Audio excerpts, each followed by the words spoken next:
Welcome to the John Sadler Show. Glad you're joining us on this fine evening before the football game. Boy, I know it's glad to be back at home playing the Kangaroo at Leo Buckley Stadium. That's it. Yes, sir. Back at home. Home of the Roos.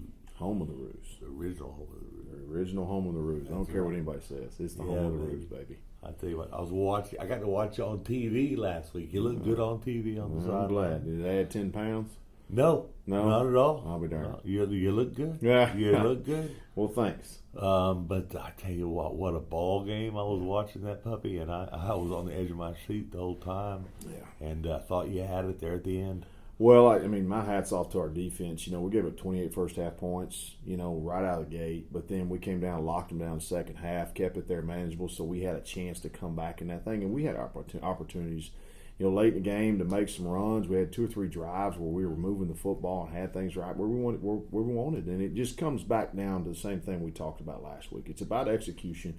It's about, helping our kids understand exactly the why in every situation and making sure that we go and execute those plays in those situations. Yeah, I was watching it on TV, and I was really impressed with some of the play of your defensive line. You talked about that and highlighted them. I was watching it. Yeah. And I was watching. They couldn't do nothing in that second half. You must have lit them up in that locker room. No, really and truthfully, we were playing without one of our starters in the first half, because of the game before and a situation he had to take care of in the first half. And then when he came back in the second half, because in the first half they had a good plan. We have 2 really good defensive ends, and they had a good plan to double the one that was still starting and playing. And then, when we came out in the second half, they couldn't double both of them. So when they had to single block, Vincent or Arazo in those situations, those kids were able to get to the quarterback, get to the running back, and make some things happen and get them in long situations, second long, third and long. And that's what ended up being the difference in the second half was, when we're at full steam, we're not too bad. Yeah. It looked pretty good. And you said execution. That was the only thing that was the difference in the ball game. Yeah, and I thought our kids played hard. I asked them before the game, just give me 2 things as best you can: attitude and effort. Go out there with a smile on your face, be behind your teammates, and do the things you need to do to go be successful, and then play as hard as you can. And I thought our kids answered the bell. We put ourselves in a great situation late in that ball game to go down, score, tie it up, or go ahead. I can tell you that had we scored there, I had it in my head we were going to go for 2. But we put ourselves in a good situation. We just didn't execute in that situation, and that's the steps moving forward. Now 2 games in a row, we've had those opportunities. We've got to find a way to make those opportunities come to fruition so that we can get on the right side of things. Yep, film study took place now. Mm-hmm. Talk to the kids, show them what they did, what they didn't do, right, and then it's back out to practice field to practice what you just showed them. And how's that worked out this week? It's been good. Our kids answer the bell. They do. They answer it every week, and it would be real easy right now for our kids to start, kind of teetering off, so to speak, because, the reality of it is we're 0-3. We, very easily could be 3-0. We played in 3 tight ball games. So that's a tough pill to swallow sometimes. But, you see these kids show up on Monday, and it's like they ain't going nowhere, and they're only trying to get better. So I can't take my hat off enough to those kids. Our kids are really resilient. They really care, and they really love, coming out there and being with their teammates. And that's the thing that I hang my hat on, is that, they're showing up every single day trying to make themselves and their team better. And it's a real testament to, our school, our community, their parents. It's just, I'm proud of our kids. Well, you got the BRENHAM Cubs, a perennial playoff team, always good. I remember when they were 4A at school, and Gatesville played them.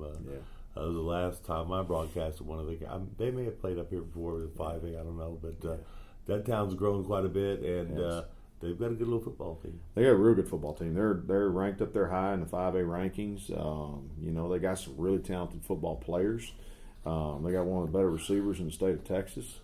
Got a couple of defensive kids that are tremendously recruited and highly sought after. So we got our hands full on Friday night.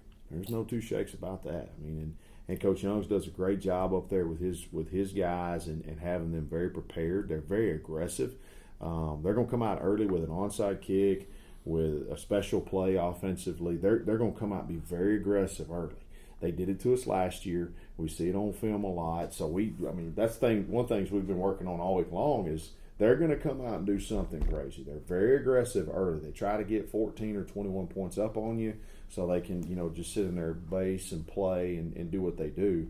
So we're going to have to get out there and execute a really good game plan to understand that's going to happen and how we respond. How can we thwart, those efforts to try to get out there and do those things? Do you throw it back at them?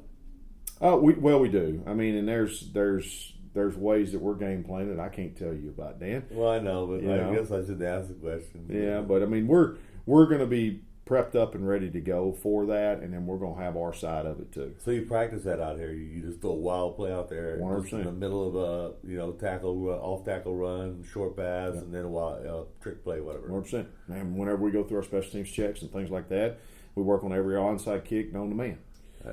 Because it could be a traditional onside kick to the sideline. It could be a bum rush down the middle. That's what they did to Brian last week.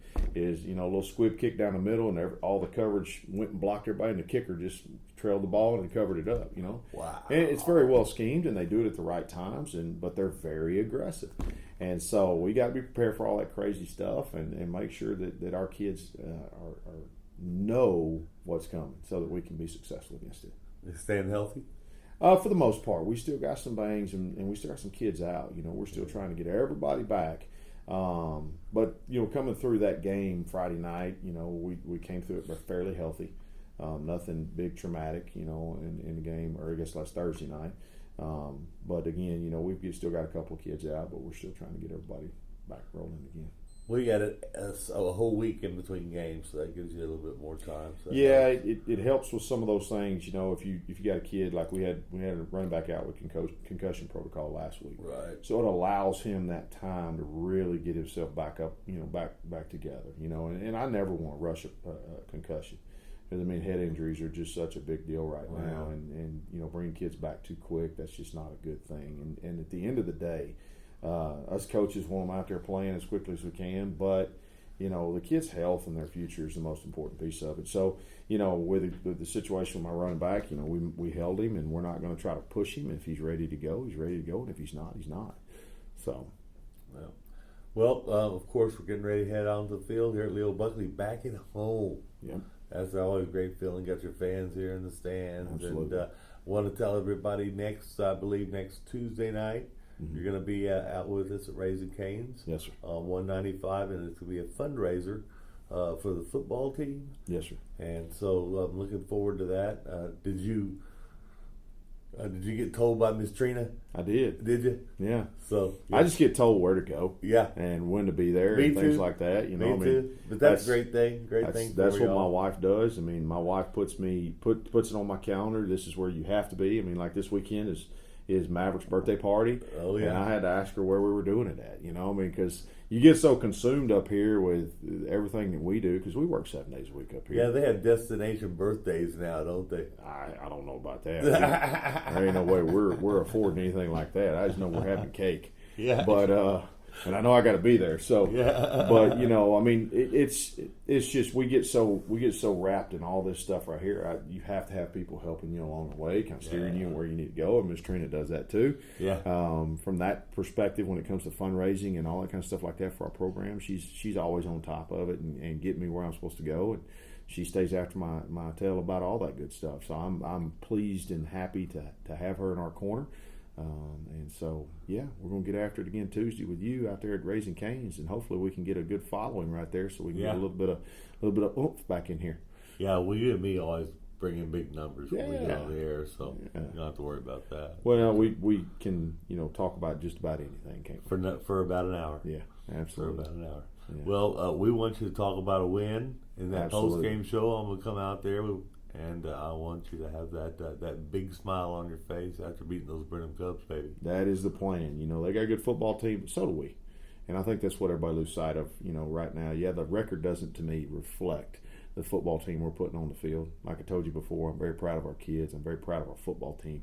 And I think we're going to go out and surprise a few folks. This is only season 1. We still got 2 seasons to go. That's it, baby.